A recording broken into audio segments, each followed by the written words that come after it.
Exercise 14.3 का पहला number question आज आप लोगों को बता रहे हैं। देखिए ध्यान से, इसमें आपको मासिक खपत इकाइयों में दे दिया है 65 से 85, 85 से 105। ठीक है, इस क्रम में जो है ना आपको 185 से 205 तक है। ठीक है, जिसमें क्रमबरता 4, 5, 13, 20, 14 इस प्रकार से आपको जो दिया है। और देखेंगे मध्य बिंदु आपको निकालना है। इसमें 3 चीजें निकालना है। सबसे पहला बात ध्यान दीजिएगा, माध्य ज्ञात करना है, दूसरा बराबरता ज्ञात करना है, तीसरा में माध्य ज्ञात करना है। तो हम लोग सबसे पहले माध्य ज्ञात करने के लिए कोशिश करते हैं। चलिए देखिएगा, इकाइयाँ जो है इधर लिखा गया है। इन दोनों को जोड़ने के बाद 2 से भाग कराने पर 75 आता है। ठीक है, तो जिस प्रकार से इसी तरह इन सबको जो है ना, जैसे 65 को और 85 जोड़िएगा। देखिए ध्यान से, इधर 5, 5, 10 के 0 और यहाँ 8, 6, 14, 15 कटाइएगा तो 75 आएगा ना। इस प्रकार से इसको लिख सकते हैं। ठीक है, लिख दिए।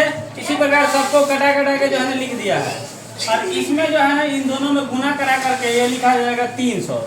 इसी क्रम में सबको गुना कराया गया है। गुना कराने के बाद जो है ना सभी का मान लिख दिया गया है, जिसको जोड़ने के बाद 93, 20 आया है। कितना आया है? 93, 20 आया है। ठीक है, और देखेंगे इस सबको जोड़ने के बाद 68 आया है। अब 93, 20 में जो है 68 से माध्य के सूत्र पर रखेंगे सिग्मा FI XI बटा सिग्मा FI, और 93, 20 में 68 से डिवाइड कराएंगे तो 37.05 आपका यही आंसर हो जाएगा माध्य बराबर। अब चलते हैं बहुलक के लिए। जो बहुलक के लिए हम चाहते तो पहले भी ज्ञात कर सकते थे, ये चीज़ों की आवश्यकता इसमें नहीं पड़ता है। जैसे इसमें सबसे पहले हम लोग बहुलक को ज्ञात करने के लिए F देखना पड़ता है, उसके बाद F0 देखना पड़ता है, F2 देखना पड़ता है, L का मान देखना पड़ता है, डिफरेंट H का मान देखना पड़ता है। ठीक है, तो इन सभी का मान यहाँ पर प्रस्तुत है, लिख दिया है जो दिया है। F के लिए जी 20 हो जाएगा, और यहाँ पर F0 के लिए 13, F2 के लिए 14, H के बराबर 20 हो जाएगा, L के बराबर A हो जाएगा। सबका मान रखे हैं सूत्र के हिसाब से। सूत्र यहाँ लिख लेंगे, और लिखने के बाद जो है L का मान पुट किए हैं, और F1 का मान 20 है, F0 का मान 13 है।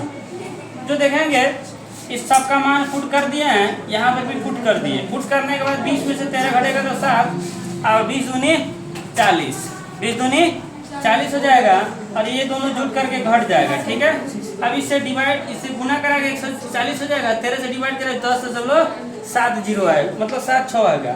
इन दोनों को जोड़ना 35.76 हो जाएगा। ठीक है, ये आपका हो गया बहुलक का मान। क्या हो गया? बहुलक। अब चलते हैं माध्यक के लिए। माध्यक के लिए थोड़ा ध्यान दीजिएगा, ये इम्पोर्टेंट बातें हैं क्योंकि अभी आप लोग को नया नया मिल रहा है। ठीक है, जैसे कि देखिए वर्ग अंतराल इसमें दिया था तो उसको लिख दिया गया, बराबरता लिख दिया गया है। अब संचयी बराबरता कैसे निकलेगा? तो संचयी बराबरता के लिए ध्यान दीजिएगा, जोड़ा जाता है। क्या किया जाता है? जोड़ा जाता है। देखिएगा ध्यान से, सबसे पहले 4 जो होगा उसको यहाँ पर लिख देना होता है। इसी 4 को इस 5 के साथ जोड़ करके इधर लिख देना होता है। फिर इस 9 को इस 13 के साथ जोड़ करके इधर लिख देना होता है। फिर इस 22 को 20 के साथ जोड़ लेना है। फिर 20 को जो है 14 के साथ, यानी 42 को 14 के साथ, और फिर 56 को जो 8 के साथ, और फिर 64 को जो है 4 के साथ जोड़ने के बाद पूरी क्रम संख्या में आ जाएगा आपका 68। क्या आएगा? 68 आ जाएगा, जो n का मान होगा। क्या होगा? n का मान होगा। बाबू थोड़ा सा ध्यान दीजिएगा कि यहाँ पर सबसे पहले n तो निकल गया, f कौन होगा? तो f के लिए आपका क्या मान होता है? 20 होगा। क्या होगा? 20। जो सबसे अधिक संख्या होता है वही f का मान हो जाता है। जो सबसे अधिक संख्या होता है वो f का मान होता है। और इसके सामने जस्ट देखा जाता है, जो इसका निम्न सीमा होता है वो L का मान हो जाता है। ठीक है, तो F और L का मान निकल गया। अब CF कौन होगा भाई?